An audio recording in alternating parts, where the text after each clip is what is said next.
I got so much motherfucking design on right now. Break it down, bring it back, make it clap. I got 3 old thoughts, new guap, wear that thing. Bitches on my line, and you know they come strapped. Hold up, what it not, 45, scope it cash like whoa. How you fucking with these hoes up? Baik, assalamualaikum warahmatullahi wabarakatuh. Perkenalkan, nama saya Nurul Huda dari kelas B pagi dengan NIM 3122100022. Di sini saya akan menyampaikan tentang sastra klasik Kalimantan Barat dari Kabupaten Kapuas Hulu.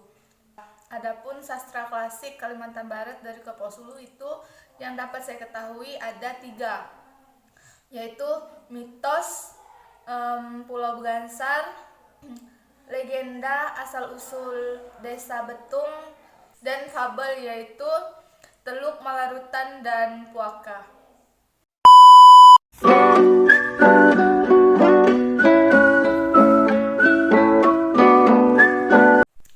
Yaitu adanya cerita mitos tentang Pulau Begansar. Dari cerita atau legenda masyarakat pada zaman dahulu, Pulau Begansar ditemukan oleh seorang bapak yang bernama Pak Bagut. Maka dari itu nama danau tersebut dinamakan dengan Danau Bagut, dikarenakan dia yang pertama kali menemukan pulau itu. Pak Bagut sendiri di danau tersebut beraktivitas sebagai petani atau nelayan, yang dimana saat ia mencari ikan, Pak Bagut tak sengaja menemukan pulau tersebut yang bergerak. Di pulau itu, Pak Bagut menjadikan sebuah tempat untuk menyimpan bagan atau pukat untuk menyimpan ikan hasil tangkapannya. Tetapi lantaran terus-menerus bergerak, Pak Bagut berinisiatif mengikat pulau tersebut menggunakan 7 rotan. Karena sering bergerak, pulau itu pun diikat menggunakan rotan agar tidak dapat bergerak. Tetapi Pak Bagut mengikat dengan 7 rotan, ternyata rotan tersebut tidak kuat menahan pulau tersebut, sehingga tak sampai di situ Pak Bagut kembali mengikat pulau tersebut menggunakan rotan yang lebih banyak, yaitu sebanyak 99 kali. Namun ternyata meski telah diikat dengan 99 rotan, pulau tersebut masih bisa bergerak lantaran pohon kayu yang diikat 99 rotan itu patah, tak kuat menahan pergeseran pulau. Kenapa pulau itu diikat? Karena kalau bergerak terus-menerus mengganggu Pak Bagut saat beraktivitas dan menyimpan bagannya. Tetapi ternyata walaupun sudah diikat dengan menggunakan 99 rotan, tetap tidak bisa. Ungkapnya, walaupun Pak Bagut terus-menerus berjuang untuk mengikat pulau tersebut, hingga akhirnya pada suatu malam ia bermimpi bahwa penghuni pulau tersebut menyarankan agar beliau mengikat pulau itu dengan menggunakan akar pohon semar yang berada di atas pulau tersebut, agar pulau tersebut tidak lagi bergerak di atas danau. Tetapi penghuni pulau juga ada berpesan kepada Pak Bagut, jika pulau itu berhenti bergerak, maka imbalannya adalah nyawa Pak Bagut itu sendiri. Di mimpi itu, penghuni pulau itu berkata, kalau ingin membunuh saya, cukup diikat dengan akar semar yang ada di pohon. Dengan syarat kalau saya mati, Bapak harus ikutan mati. Namun pada akhirnya pulau itu pun tidak bergerak lagi dan malam berikutnya Pak Bagut pun ikut meninggal. Katanya, kini pulau tersebut menjadi legenda atau cerita mitos yang diceritakan oleh para warga setempat.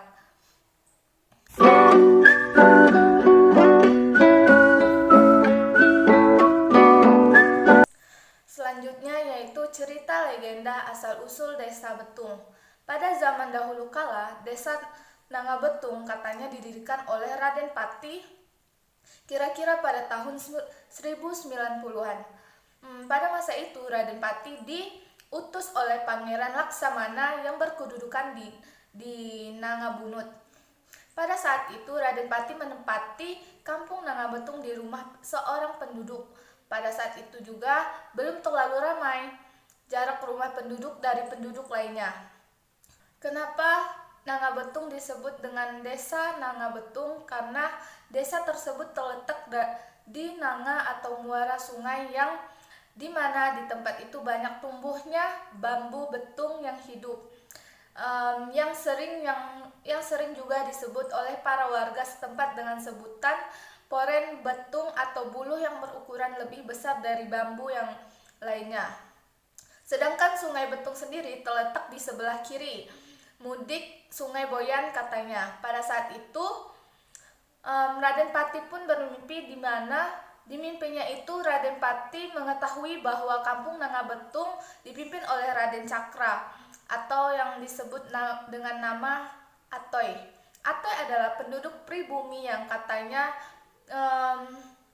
menurut cerita nenek moyang kami, beliau adalah seorang ulun, yaitu seorang pemalas yang menderita penyakit kulit seperti lesung, kurap, namun atas izin kuasa Allah Subhanahu wa taala, Atoy pun mendapatkan Lailatul Qadar, yaitu pada suatu malam beliau melihat di sepanjang dasar Sungai Belitung terdapat pasir yang menguning. Maka dari itu beliau segera memotong seruas bambu atau poren buluh yang berukuran besar yang tumbuh di nanga sungai. Kemudian beliau pun langsung memasukkan pasir yang menguning itu ke dalam seruas bambu yang baru saja ia ambil. Sesampainya di rumah, ia pun menyimpan ruas bambu tersebut yang berisi pasir yang menguning, disimpannya di sebalik pintu. Dan beberapa hari kemudian pun datanglah Raden Pati yang berkunjung ke rumah Raden Cakra atau Atoy. Dengan secara tidak sengaja didapatilah oleh Raden Pati seruas bambu yang berisikan emas yang masih disimpan di balik pintu rumah Raden Cakra atau Atoy. Karena Raden Pati sangat menginginkan emas tersebut, maka sebagai ucapan terima kasih diangkatlah Atoy sebagai penguasa yang bergelar di Raden Cakra yang kemudian menggantikannya.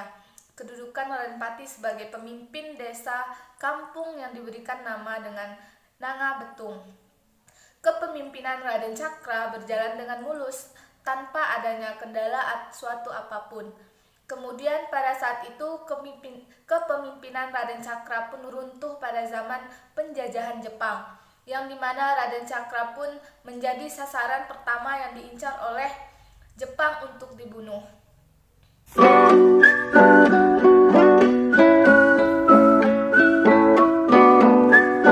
Dan selanjutnya yaitu cerita fabel Teluk Malarutan dan Puaka. Pada zaman dahulu, nenek moyang kami pernah menceritakan tentang asal-usul Teluk Malarutan dan Puaka, yang dimana pada saat itu mereka sedang berladang di tepi sungai, yang dimana mereka menanam padi sekitar 50 hektar, tidak jauh dari sungai.